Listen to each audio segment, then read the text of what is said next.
Eu estava lá no céu, junto com os anjos, no trono de glória. Mas meu pai me disse assim: filho querido, quero falar contigo.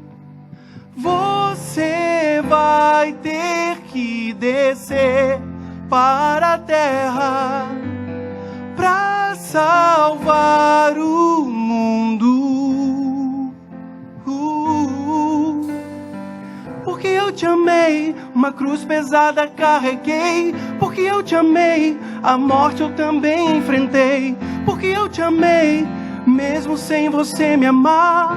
Porque eu quero te salvar, meu filho. Porque eu te amei, na cruz estava a te olhar. Porque eu te amei, meu sangue estava a jorrar. Porque eu te amei, mesmo sem você me amar.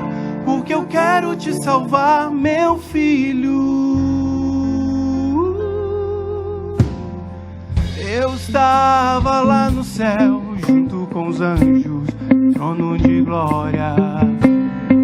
Mas meu pai me disse assim: filho querido, quero falar contigo. Você vai ter que descer para a terra para salvar o mundo. Porque eu te amei, uma cruz pesada carreguei. Porque eu te amei, a morte eu também enfrentei. Porque eu te amei, mesmo sem você me amar. Porque eu quero te salvar, meu filho. Porque eu te amei, na cruz estava a te olhar. Porque eu te amei, meu sangue estava a jorrar. Porque eu te amei, mesmo sem você me amar. Porque eu quero te salvar, meu filho. Eu sou o Cordeiro Santo que desceu do céu. Eu sou um inocente que se fez réu. Eu tiro a tua culpa e coloco em mim. Carrego os seus pecados, vou até o fim. Por você eu me entrego numa cruz. Sou o caminho, a verdade, eu sou Jesus. Por você eu me entrego numa cruz. Sou o caminho, a verdade, eu sou Jesus. Porque eu te amei, uma cruz pesada carreguei. Porque eu te amei, a morte eu também enfrentei. Porque eu te amei, mesmo sem você me amar. Porque eu quero te salvar, meu filho. Porque eu te amei, na cruz estava a te olhar. Porque eu te amei, meu sangue estava a jorrar. Porque eu te amei, mesmo sem você me amar. Porque eu quero te salvar, meu filho.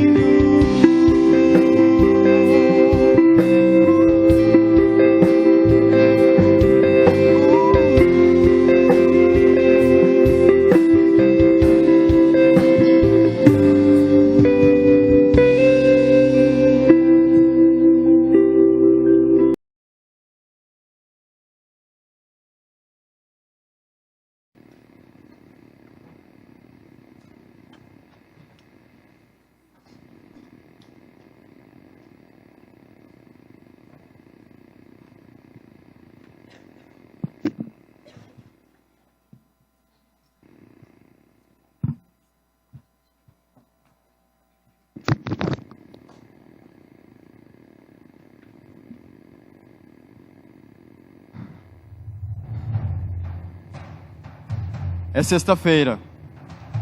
Jesus está orando. Pedro estava dormindo. Judas estava traindo.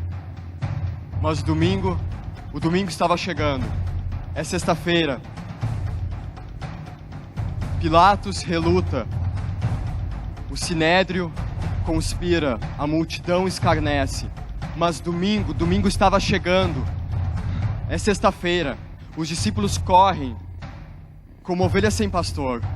Maria chora, Pedro nega. Mas domingo estava chegando. É sexta-feira. Os soldados ferem Jesus, o cobrem com cicatrizes, o coroam com espinho. mas domingo estava chegando. É sexta-feira.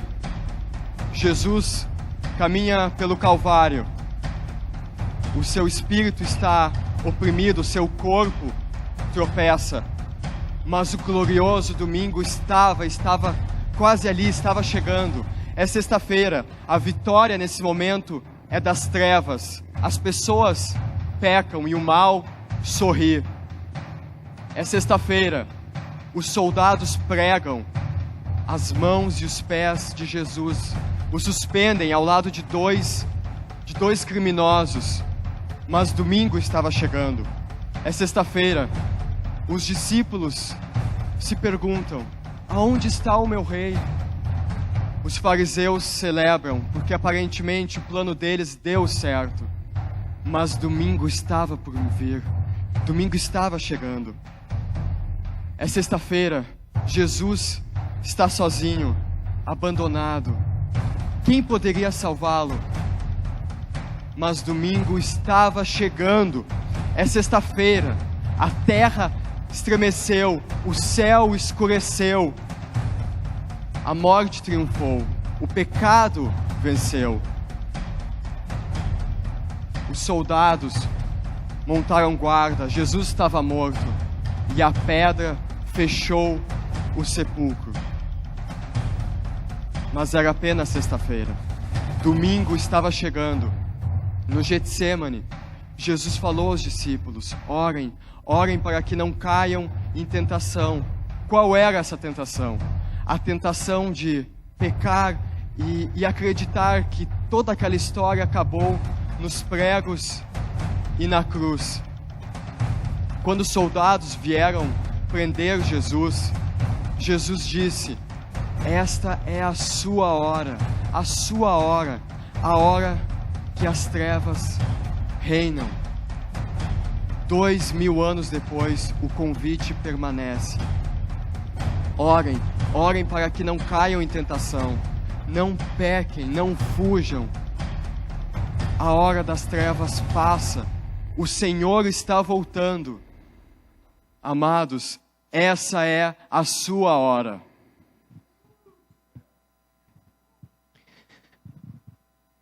Essa é a sua hora. Essa cena que nós estamos reproduzindo aqui, daquela noite em que Jesus instituiu a ceia, e daqui a pouco nós vamos participar da ceia. Eu já tive curioso assim, como é que seria ter estado naquela noite com Jesus, com seus discípulos? Eu queria te dar um pouquinho do relato daquela semana da Paixão de Cristo. O que tinha acontecido levando para esse momento, onde Jesus estava ali com seus discípulos, lavando seus pés. No sábado anterior a essa quinta-feira, que aconteceu essa janta, Jesus tinha chegado em Betânia com seus discípulos, onde ele ia jantar com Lázaro, que foi ressuscitado, com Marta e Maria. Ali ele seria ungido com aquele perfume muito caro, seria criticado por Judas. Aquilo aconteceu no sábado. E depois ele entraria triunfalmente em Jerusalém, naquele domingo, antes da Páscoa. Entrou ali com pessoas gritando seu nome, gritando Hosana, Rei dos Reis. O mesmo multidão que em poucos dias estaria gritando crucifica-o. Foi naquele domingo. Na segunda-feira, Jesus vai e ele limpa o templo. Ele vai com aquele chicote lá e joga fora os mercadores lá que fizeram do templo um lugar de ganho desonesto. Depois, na terça-feira, ele olha sobre Jerusalém e chora profundamente, dizendo: como eu queria te abraçar, Jerusalém. Como eu queria trazer você debaixo do meu braço. Há séculos, aí ele fala uma coisa interessante: eu estou te enviando profetas. Mas como Jesus poderia estar enviando profetas antes dele nascer?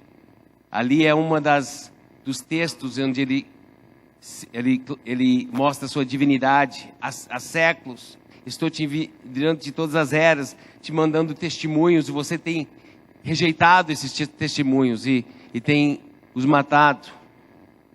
Aí chega a quarta-feira, onde o Judas vai e recebe as 30 peças de prata, o preço da venda de um escravo, pela traição de Jesus. Ele decide trair Jesus naquela quarta-feira.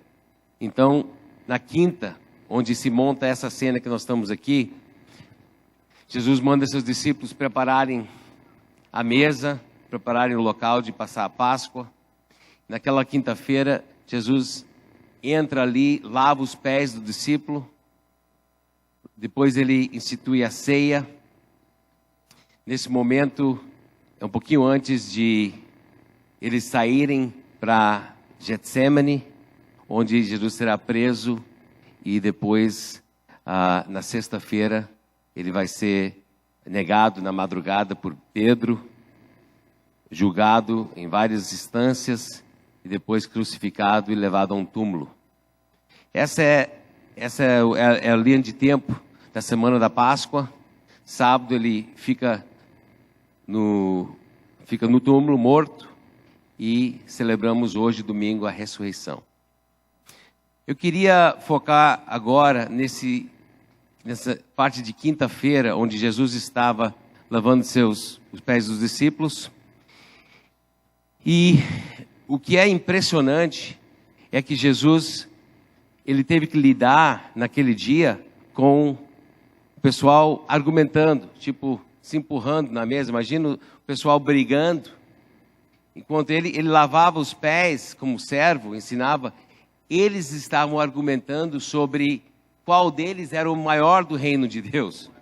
Qual deles ia ser o mais importante. Tu imagina uma coisa dessa aí? Talvez você pense assim, isso é impossível acontecer. Um momento tão sereno, um momento tão importante. E aí Jesus diz assim, a mão do traidor está na mesa. E nesse momento, cada um se olha e diz, não, mas como é que pode ser? O traidor está aqui. Eles não acreditam que pode ser Judas. Ele diz, aquele que eu molhar o pão e entregar, esse é o traidor.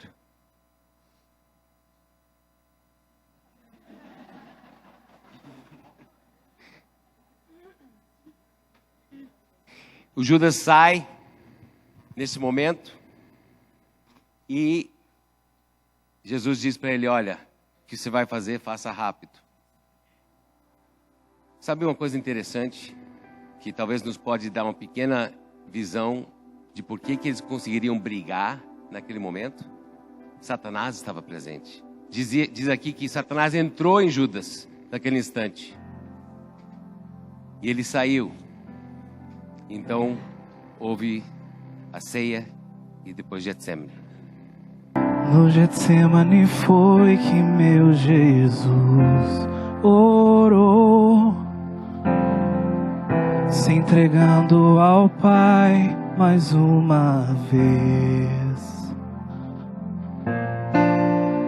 Logo vieram pessoas para o levar para a maior das provações. Ele tanto amou, tudo suportou.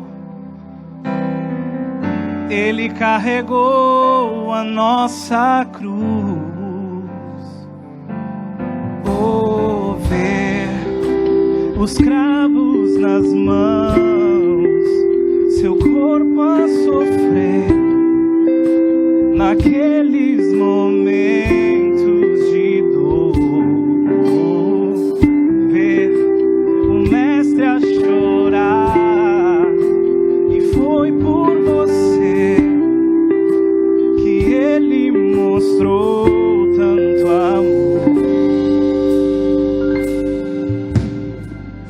Os soldados cuspiam no seu rosto nu.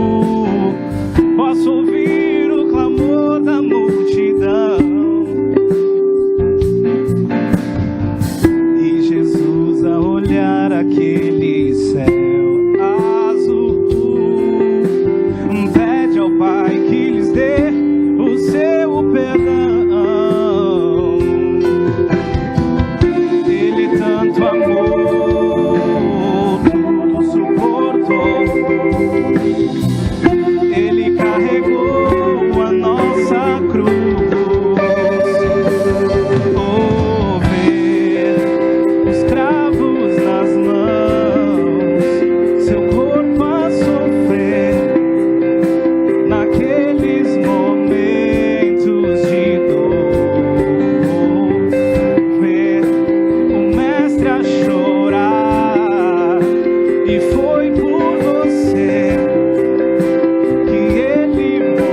No Getsemane foi que meu Jesus orou.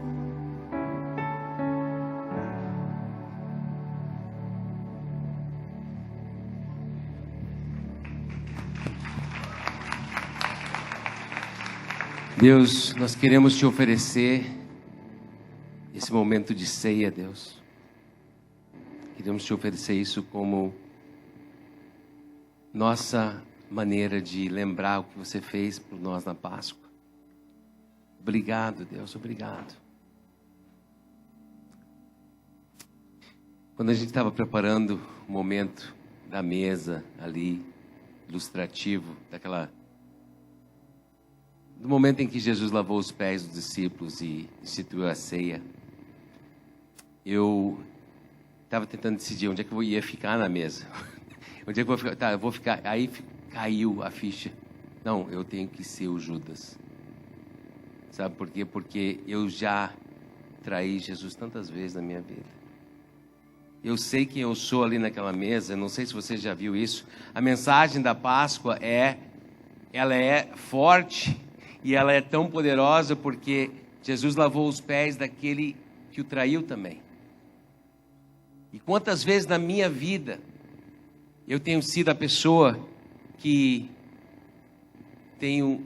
sabendo o que eu deveria fazer, tendo graça derramada sobre a minha vida, eu tenho feito o contrário. Você entende o que é isso? Todos nós, em algum momento, fomos aquele que traiu a Jesus. Mas a mensagem da Páscoa é que não fica por ali. Nós não precisamos terminar ali. Nós recebemos um sacrifício que morreu por nós, ressuscitou. E todo aquele que entregar a sua vida a Cristo e pedir perdão dos seus pecados, esse pode ser um discípulo amado, um discípulo perdoado. Será que existe mais discípulos perdoados aqui também? Vamos ficar em pé. Nesse momento nós vamos celebrar a ceia. Eu queria que você celebrasse lembrando tudo que Deus fez para você. Nós não somos dignos, nenhum de nós merece, mas nós somos filhos e filhas por causa do que Ele fez. Aquela noite, Jesus quebrou o pão e Ele disse: esse é meu corpo, quebrado por você. Ele estava anunciando que estava prestes a acontecer. Ele pegou o cálice ali também, diz: esse é meu sangue.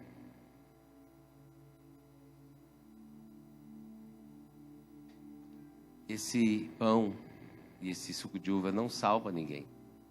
Não tem nenhum poder mágico. A única coisa que salva é a própria graça de Deus, através de Jesus, quando você se entrega para isso. Talvez você está aqui conosco a primeira vez e você nunca fez isso. Quero te dar a oportunidade agora mesmo, aí onde você está, dizer: Jesus Cristo, eu sou seu. Jesus Cristo, eu quero que seu sacrifício venha valer para mim. Fala para Ele: me perdoa dos meus pecados, me faça uma nova pessoa. A ceia é uma celebração do que Deus fez em nós. Comemos junto, lembrando do sacrifício dele. Nesse mesmo momento, Jesus pegou aquele cálice. Parece que ele passou. Vai ser difícil todo mundo tomar do mesmo, né? Por isso você tem o seu aí. Esse é meu sangue derramado por você. Bebemos lembrando do sacrifício de Jesus.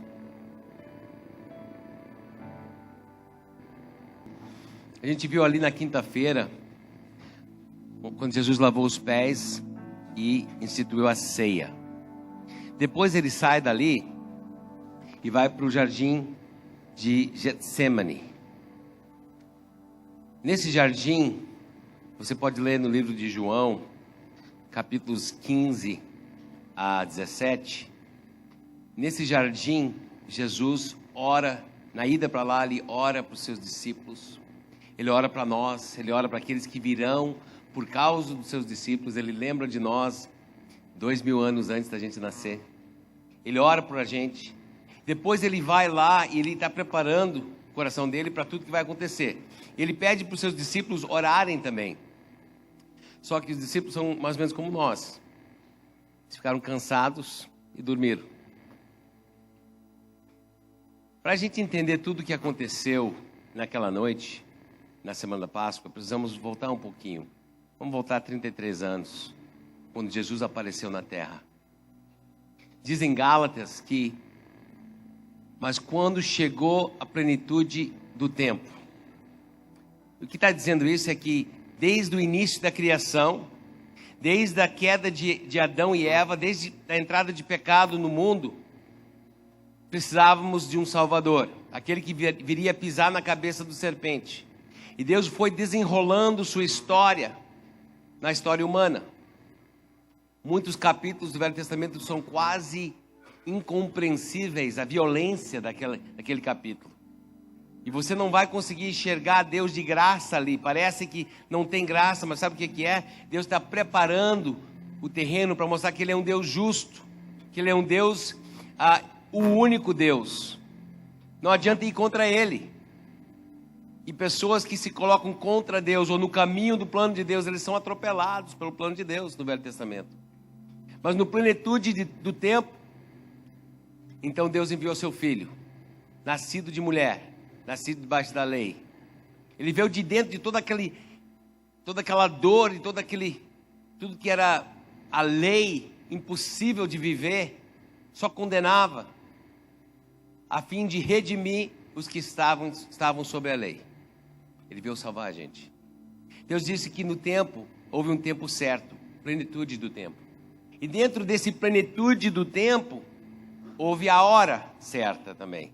Olha só o que diz João 2, quando Jesus estava começando o seu ministério. Ele vai fazer aquele primeiro milagre, citado pelo menos nos evangelhos, onde diz assim: tendo acabado o vinho, a mãe de Jesus lhe disse: eles não têm mais vinho. Respondeu Jesus: que temos nós em comum, mulher? A minha hora ainda não chegou. Interessante. Aí começa uma sequência de textos onde Jesus diz: olha, peraí, eu vou fazer o que o Pai mandar, mas a minha hora ainda não chegou. João 7, versículo 30, mais um episódio parecido. Jesus está ensinando e em várias instâncias as pessoas querem matar Jesus. Uma vez eles querem jogar ele precipício abaixo, mas não era a hora ainda. Então tentaram prendê-lo, mas ninguém lhe pôs as mãos, porque o quê? A sua hora ainda não havia chegado. Dentro da plenitude de tempo havia a hora certa. Essa hora não tinha chegado ainda. João 8:20. Ele proferiu essas palavras enquanto ensinava no templo, perto do lugar onde se colocavam as ofertas. No entanto, ninguém o prendeu, por quê? A sua hora ainda não havia chegado. Mas finalmente chegou a hora. Jesus respondeu, João 12, chegou a hora de ser glorificado o Filho do Homem. É uma hora onde vai trazer glória a Ele e a Deus. Chegou a hora. Toda aquela preparação, todo o Velho Testamento, toda a plenitude do tempo. E dentro da plenitude do tempo chegou aquela hora. Chegou o momento onde Deus vai ser glorificado. O Filho do Homem. Digo-lhes verdadeiramente que se o grão de trigo não cair na terra e não morrer, continuará ele só. Mas se morrer, dará muito fruto. Esse muito fruto é a nossa salvação. A hora chegou de glorificar o Pai e de salvar você e eu. Graças a Deus que chegou a hora, né? João 12:26, continuando naquele texto. Quem me serve precisa seguir-me. E onde estou, meu servo também estará. Chegou a hora da glória de Deus, da salvação dos homens e de chamar os servos a seguirem. Aquele que me serve, meu Pai o honrará. Chegou a hora da honra. Que hora? Chegou. Deus vai ser glorificado, a humanidade vai ser oferecida a salvação, servos vão ser chamados para segui-lo, e nós seremos honrados junto com Jesus. Essa é a sua hora. Mas incrível que, ao mesmo tempo, ele diz: agora meu coração está perturbado. E o que direi? Pai, salve-me dessa hora? Não. Eu vim exatamente para isso, para essa hora. Mas por que isso é uma hora tão boa, de glória, de honra, de salvação? Por que teria o coração perturbado? Porque a hora, ela é uma hora de eixo. Deus vai ser glorificado, mas também vai ser a hora das trevas. Essa é a hora de Jesus e seus discípulos, mas também é a hora do julgamento do mundo. Olha só o que diz João 12, 30, 31. Jesus disse: esta voz veio por causa de vocês, e não por minha causa. O que ele está falando é que um pouquinho antes dele instituir a ceia, um dia antes, está ensinando ali, perto do templo, ele já tinha expulsado os comerciantes do templo, ele está ensinando sobre alguns assuntos, a figueira, ele ensina sobre dando a César o que é de César, e aparece uma voz do céu, e ele diz, olha, Pai, glorifique-se em mim agora. Então ele diz, olha, eu já me glorifiquei e vou me glorificar mais ainda. Essa voz do céu, algumas pessoas ouviram, pensaram que era um trovão, outras pessoas ouviram a voz. Foi um momento muito confuso. Uma voz do céu falou para ele, ele diz, olha, a voz não foi para me assegurar, eu sei quem eu sou, mas foi para vocês entender. Jesus disse, chegou a hora de ser julgado o mundo. Agora será expulso o príncipe desse mundo. Então nós temos que entender que essa mesma hora, que é a hora da glória, a hora da honra, da salvação, é uma hora de trevas também. Onde o sistema do mundo vai ser exposto e julgado.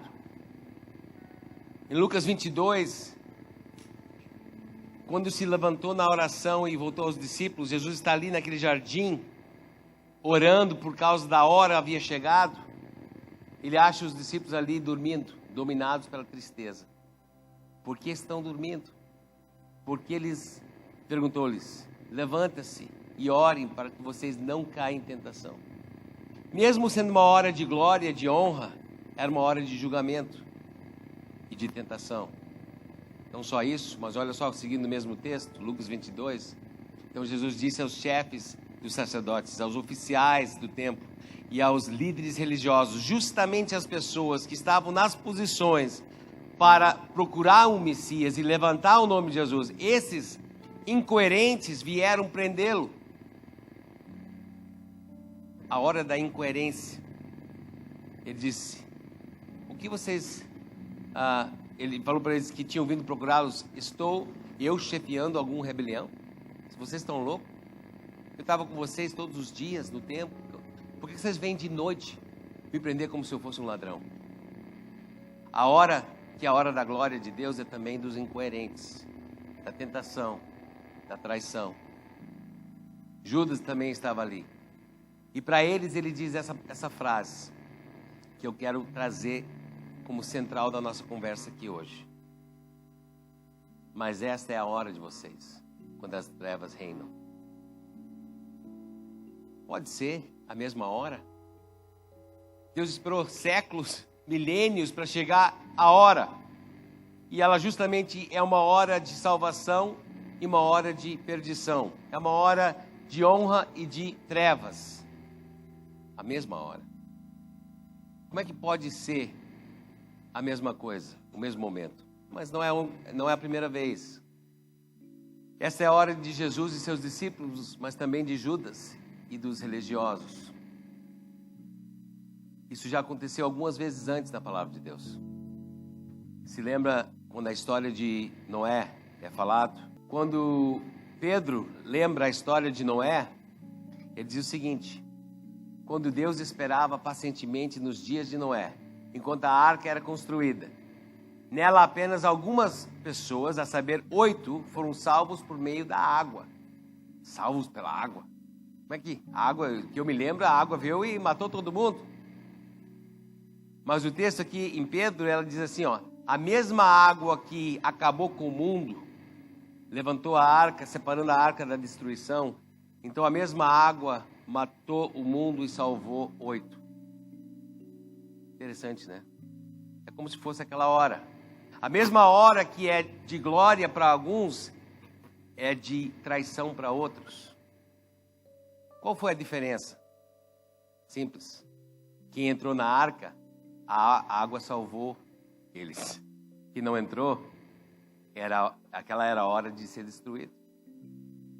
Outras vezes que aconteceu, Moisés falou em Deuteronômio 30, hoje invoco os céus e a terra como testemunhas contra vocês, de que coloquei diante de vocês a vida e a morte, bênção e maldição. No mesmo momento, está colocado diante deles, vida, morte, bênção, maldição.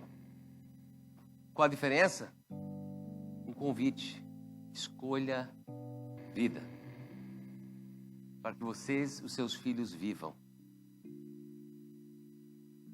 Tessalonicenses, Paulo, ele tentando ensinar sobre esse mesmo conceito, de uma hora única, que é pela escolha, dividido entre glória, perdição, honra ou trevas.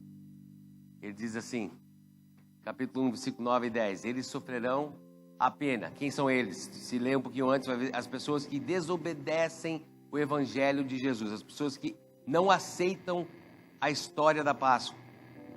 Diz assim, eles sofrerão a pena de destruição eterna e separação da presença do Senhor e da majestade do seu poder. Isso acontecerá no dia em que ele vier para ser glorificado em seus santos. A mesma hora que trará glória para alguns, vai trazer terror para outros. E aquela noite em Getsemane era assim também. Havia chegado a hora do Filho ser glorificado, dos discípulos serem salvos, mas também de Judas trair, das pessoas, dos religiosos crucificarem Jesus. Eu queria trazer esse mesmo conceito para hoje, domingo de manhã, 2016, Páscoa. Essa é a sua hora. É uma hora de escolha. Ou você vai acreditar e se entregar para a história da Páscoa, deixar Jesus reinar na sua vida, aceitar o sacrifício dele, ou você é contra. Não existe meio termo. É uma hora só, uma hora de glória e uma hora de trevas. E daí? Nossos músicos vão vir aqui agora. Eu queria te dar uma oportunidade de fazer uma oração. Eu dei umas palavras de sugestão aqui. Talvez você veio aqui hoje, talvez Deus te trouxe hoje para orar algo parecido com isso. Deus, hoje eu entendo a história da Páscoa. Sei que está diante de mim uma escolha. Vida ou morte, bênção ou maldição, glória ou trevas. Sei que essa é minha hora. Confesso e me arrependo dos meus pecados. E eu escolho a vida. Não sei se você está aqui procurando algo mais do que religião. Lembra que a hora das trevas era a hora dos religiosos. Nós não acreditamos em religião aqui. Nem religião de qualquer naipe. Nós acreditamos no relacionamento com Jesus Cristo. Que o que Ele fez na cruz, ressuscitou, vale muito para nós. É tudo que nós procuramos. Talvez você veio aqui hoje porque Deus quer que você conheça Jesus Cristo. E não mais uma denominação ou mais um lugar, um prédio. Queria pedir para todo mundo ficar em pé. Nesse momento, com certeza o Espírito está agindo, já está falando no coração de algumas pessoas. Deus faz tempo que entendi a história da Páscoa, mas como os discípulos não têm orado para não cair em tentação. Eu confesso por muitas vezes ter te negado e fugido da minha missão como testemunha. Sei que essa é a minha hora, escolho ser fiel. Talvez essa oração tenha mais a ver contigo. Você talvez entregou sua vida a Cristo algum tempo atrás, mas você não tem sido fiel como testemunho. Talvez você tenha negado e fugido como todos eles fizeram ali no jardim. Mas você entende que o Espírito de Deus está dizendo: Hoje vai ser diferente. Vivo feliz, pois sou de Jesus e já desfruto o gozo da luz. Sou por Jesus, herdeiro de Deus. Ele me leva à glória dos céus. Canta minha alma, canta ao Senhor.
Deus, queremos te agradecer pelo sacrifício do seu filho.